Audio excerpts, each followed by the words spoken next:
All right, rock and roll. We are here again today for a beautiful Tuesday, March 3rd. March 3rd. No, it's March 5th.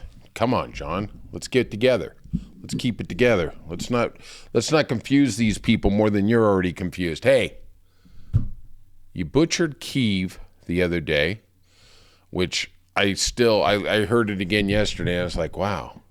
I really do have a problem with the English language. But on the bright side, I was able to respond to comments. Super producer Stacy showed me how. I begged and pleaded, even on her deathbed. She got up, came out, and instructed this quote-unquote tech bro on how to do it. You know, when somebody, it's funny, you can be flummoxed. I can say that word, but I can't say Kyiv. And then when somebody shows you something, it's like, wow, that was just so easy. It was so, wow. I thought it was so much more formidable, but no, she walked back in and all right, off to her fascinating life, God bless her. All right. So welcome to the Scorched Earth podcast. And I am your host, John. I think. First off, please hit the subscribe and like button. We're starting to move up, slow but sure. We're starting to add people. Leave a comment if you feel like you're going to be a little Rondy. It's a British term, I think. Randy, I think maybe Randy, whatever. It's not Kyiv, right? And I might respond. I have the ability now. No, I'm gonna do a better job. I was very, very negligent in it, and I apologize. All right, so we're off and running for Tuesday, and we're taking no prisoners, telling no lies.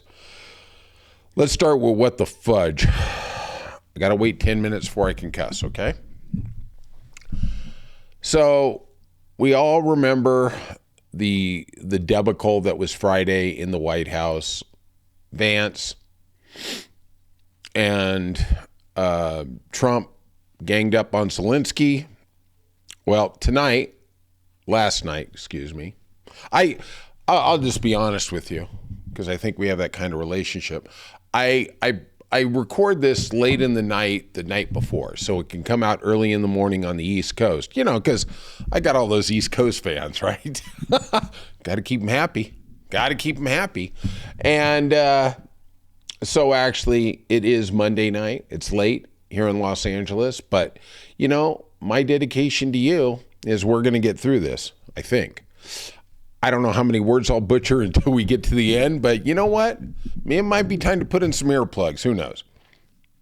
So Trump in the White House released a statement Monday night saying that the U.S. is pausing and reviewing its aid to Ukraine to ensure that it is contributing to a solution. This is the middle finger. This is the squeeze play. Because Zelensky didn't play ball, didn't capitulate, didn't kiss the ring enough. He actually stood up for his country. Now we got to let more of his people get slaughtered. I did see the statistic, and I told you this the other day.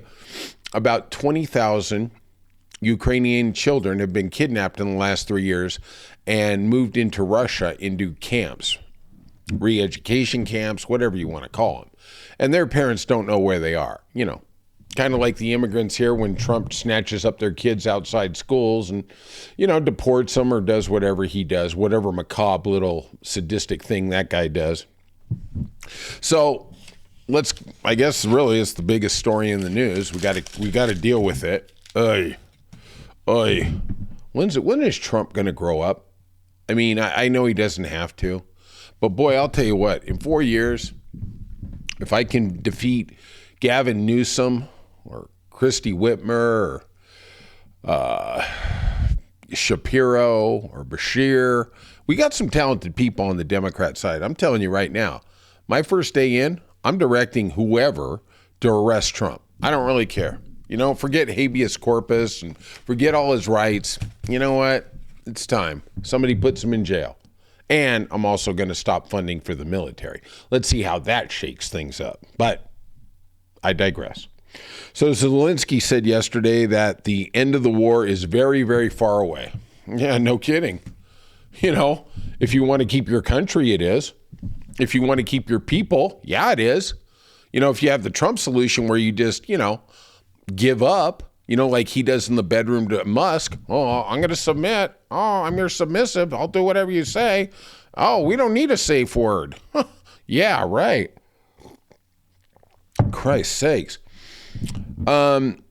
Which angered the bone spur guy, Trump, who, from the bravery of Truth Social on Monday, said that this was the worst statement that could have been made by Zelensky and America. And who is exactly this America he's referencing? Because believe me, I don't think I'm part of that America. And if you look at Trump's poll numbers, they are dropping faster than the stock market, which we're going to get to in a little bit about the tariffs. I don't really understand how he says he represents, but okay. And let's just remember the last 4 years, all those MAGAs who said, Biden isn't my president, not my president, not my president. Yeah. Okay. As they got their Social Security checks. Will not put up with it much longer. All right. Well, I guess we didn't really because he just stopped aid, right? I wonder what this is going to do to the conservative hawks in the Republican Party, the Lindsey Grahams, the people like that who are very pro-Ukraine. Should be interesting. European leaders are filling the American void. 19 leaders in Europe will work towards a ceasefire. That was reported Monday night by the BBC. Really, what we have here is at the end of the day, you either believe in democracy or you don't, right? And Trump wants an isolationist policy, and he is arrogantly thinking that nobody will ever attack the United States. And in this world, I think alliances do matter. I think friendships do matter. I think building on them does matter. If we isolate and alienate NATO, if we need help, if something happens, like for instance, when we were attacked at 9/11, okay, no matter what you think of it, George Bush, and evil Dick Cheney propped up this, weapons of mass destruction coming out of Iraq and started the illegal war in Afghanistan and Iraq with no substance, but, they put Colin Powell there on the cross with all the lies that he had to spread to the UN so we could justify going in. What happens when we went into Iraq? We had British soldiers next to us. We had French shoulders. Man, I'm telling you, you're going to have to be patient with my butchering of the English language. Soldiers. There was German soldiers. There was a European NATO coalition.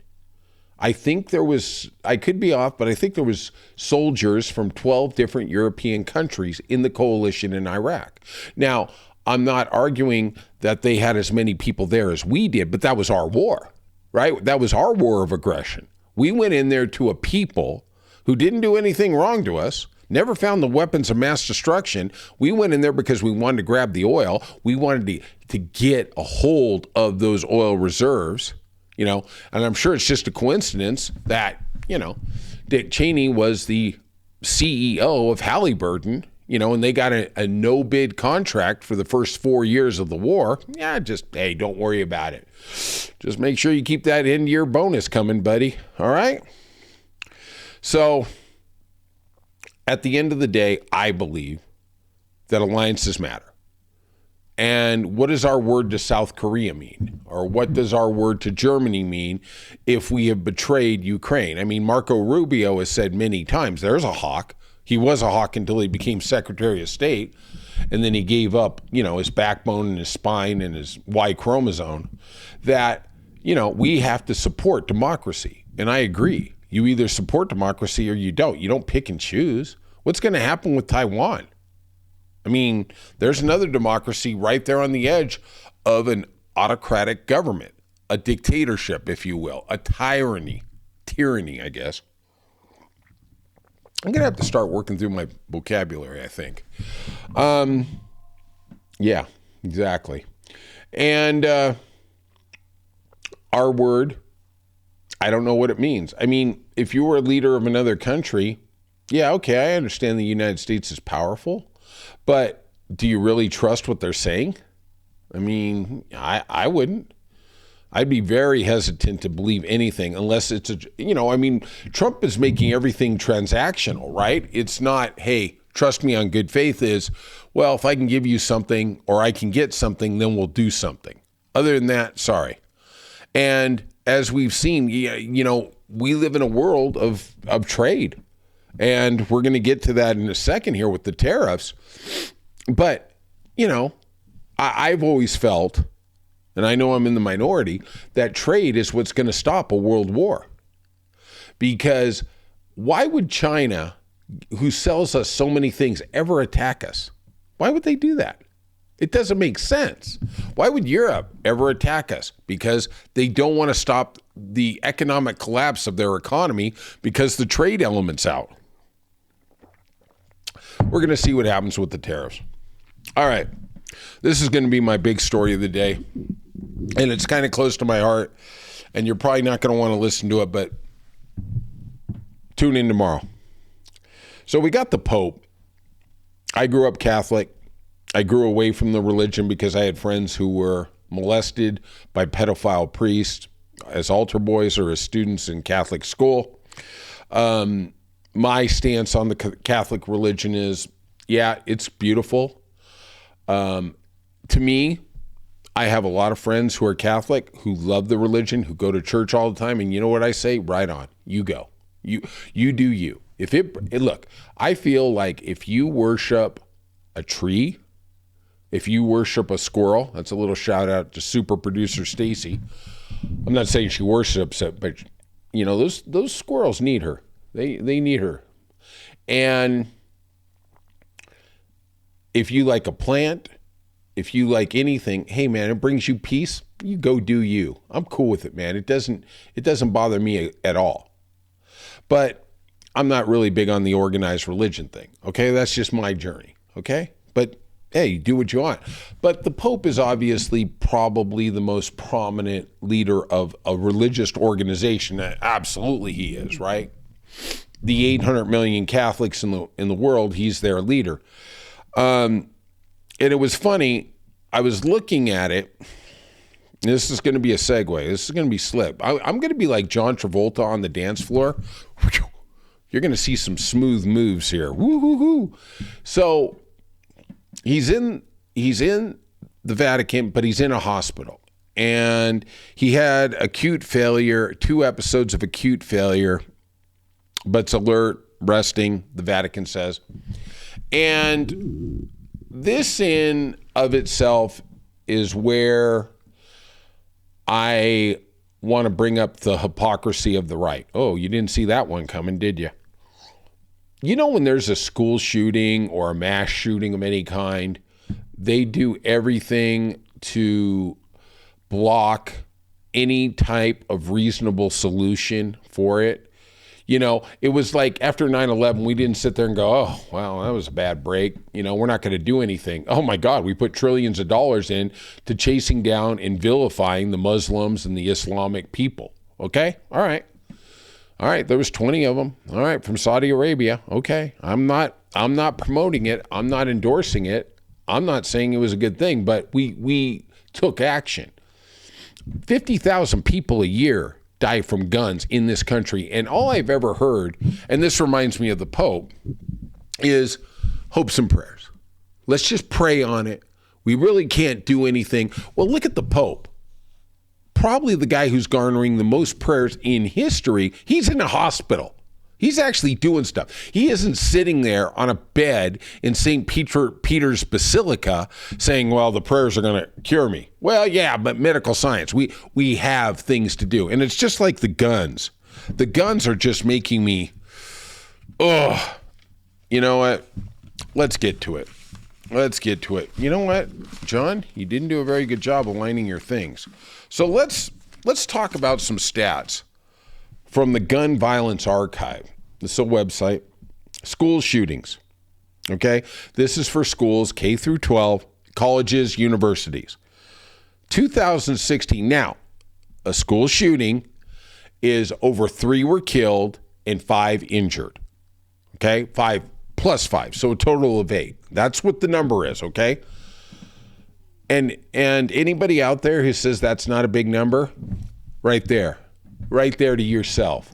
Because you know what? If that was your family member, if that was your kid, it would be the world. 1 should be the number for a mass shooting, okay? Because if it's somebody you love, it's somebody you care about, 1's the world. It's your sun, it's your moon, it's your universe. So if you don't like it, if you don't think that's a big enough number, F you.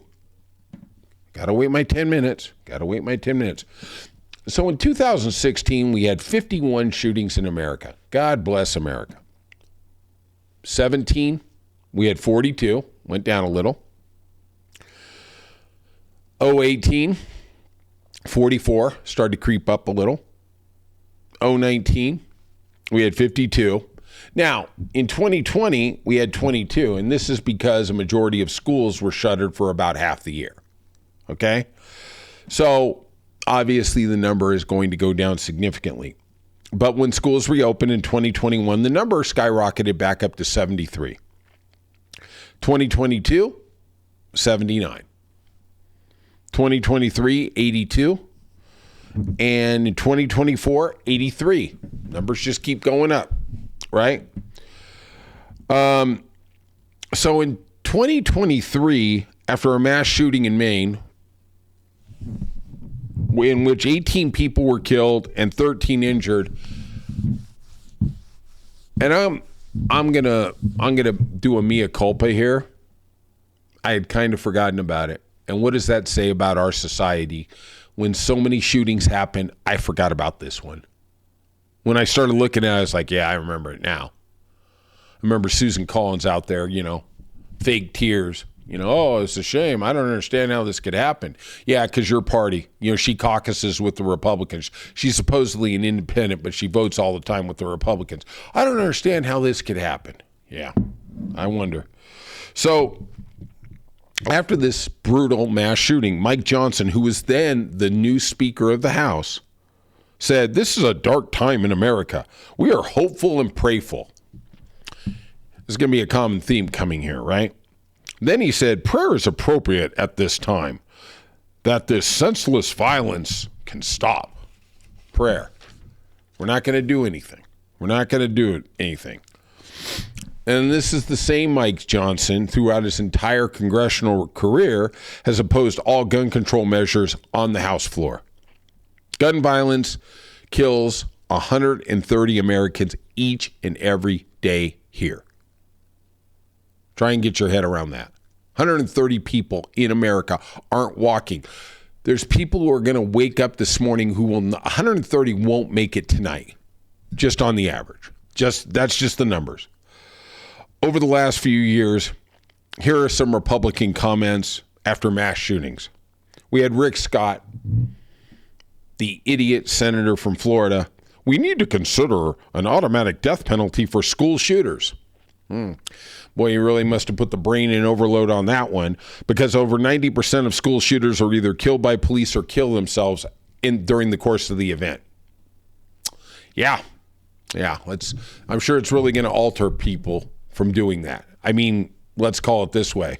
It's a suicide mission, and they're taking everybody they can, and it's disgusting and it's sick. Then we got Representative Tim Burchett, a representative from the beautiful state of Tennessee. "We're not going to fix it.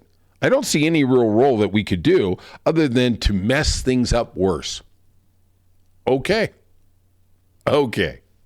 That's it. So 193 House Republicans voted against the bipartisan Safe Communities Act, which provided $2.3 billion in funding to help with school mental health and school environments to protect them to be safer against shootings. It was the most significant gun violence prevention in 30 years. Okay? Representative Andy Ogles of Tennessee, who echoes most of the right wing's NRA propaganda, we'll call him the NRA Tokyo Rose, says it is a mental health crisis. Of course, he voted against it. This help for him. But, that is the GOP boogeyman. Oh, it's a mental health crisis. They never give any money for mental health support. And second of all, there's people who are just not mentally well. So the answer is to let them be able to get a gun? I mean, really?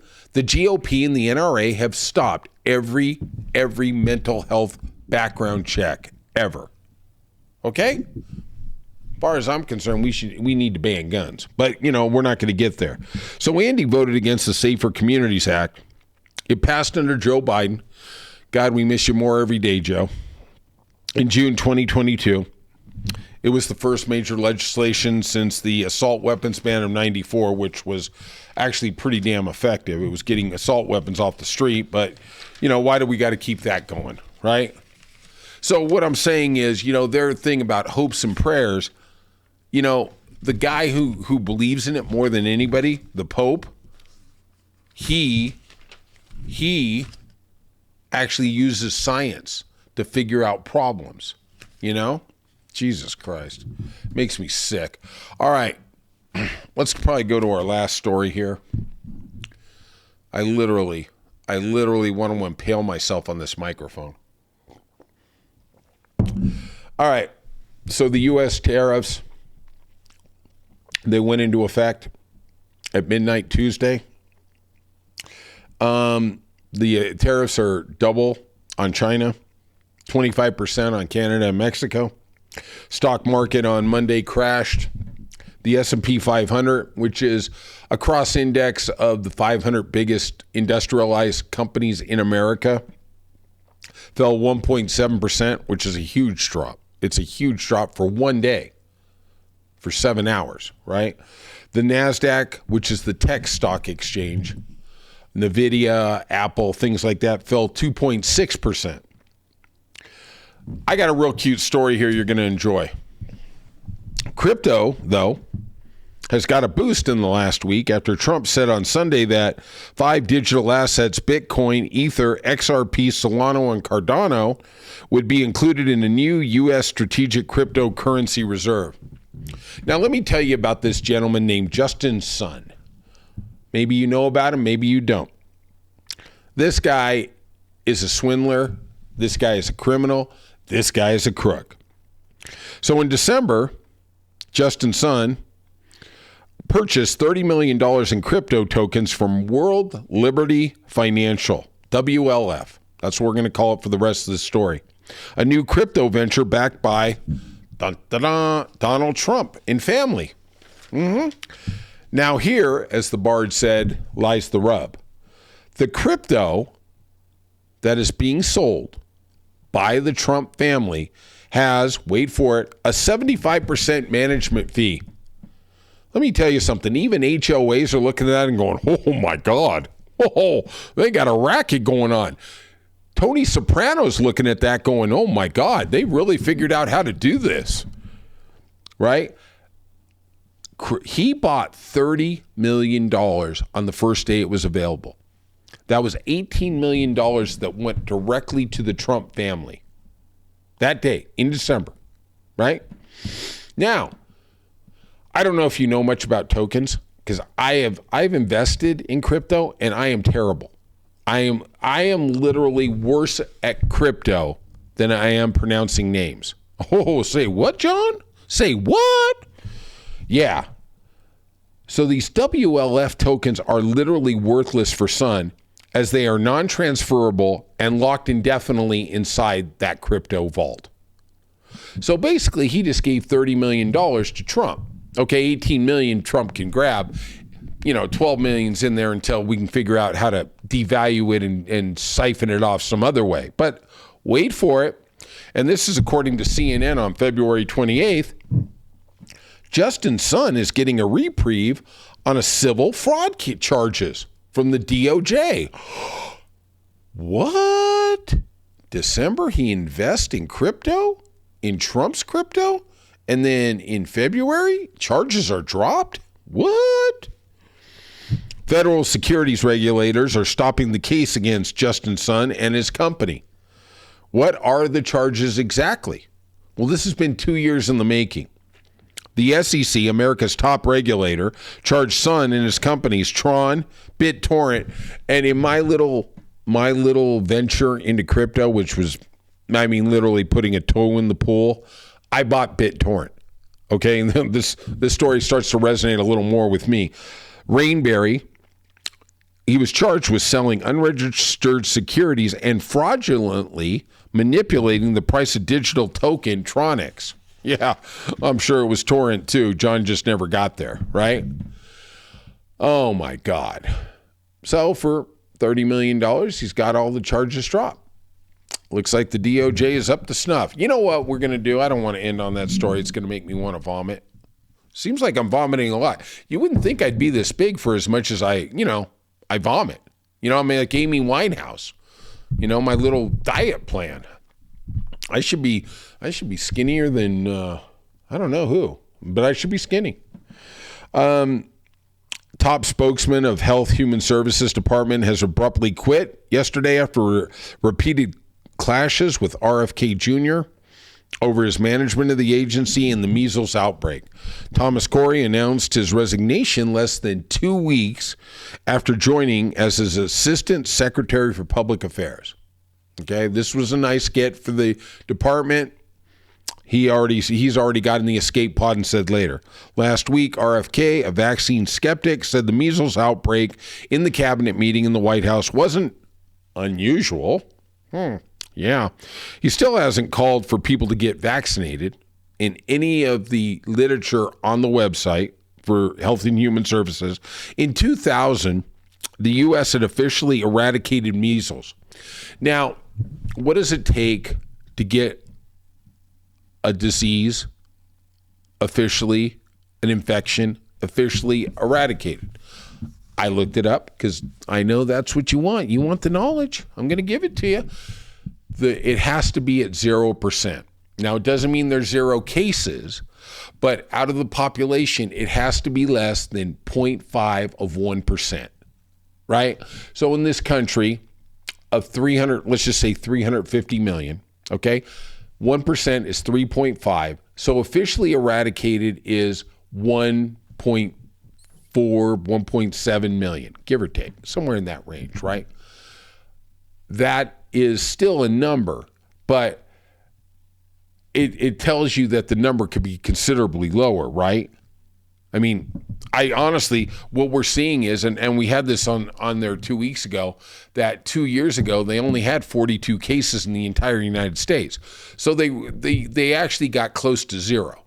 We're really, really close to 0. Well, not anymore, right? It seems like with the Texas outbreak, it seems like another kid died this week, which is unfortunate. And the vaccination rate, the vaccinations that they're giving out in Lubbock, Texas, have skyrocketed. I believe they were averaging 13 a week, and now they're averaging 75. Okay, we got that. All I can tell you is this. Get your kids vaccinated, please, for their lives, for your lives. It's not a pretty disease. Smallpox, measles, polio, they're real things.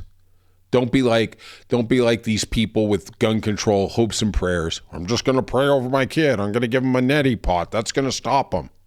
Don't. COVID, come on. The science is the science. And if you're one of those idiots, and I'm going to call you an idiot. I don't like doing that, but I don't really care if you unsubscribe. If you're an idiot who sits there and goes, well, I really don't know what's in the thing. Let me ask you this. What's in your Red Bull? What's in your Monster? What's in your drink at Starbucks or Coffee Bean or what? Dunkin' Donuts? Yeah, you got a pretty good idea what coffee is. I'm not saying that. But there's a lot of stuff. I don't even know what's in whipped cream. Okay? You think I would, though. I just know it's delicious. All right. If you could, this is the end of our podcast for today. Don't be sad, though. Be glad because we got to share this moment together. And hopefully I'll see you tomorrow. Hit that like and subscribe button if you could be so kind. Leave some comments. I actually have the capability of responding to them now. And I will talk to you tomorrow.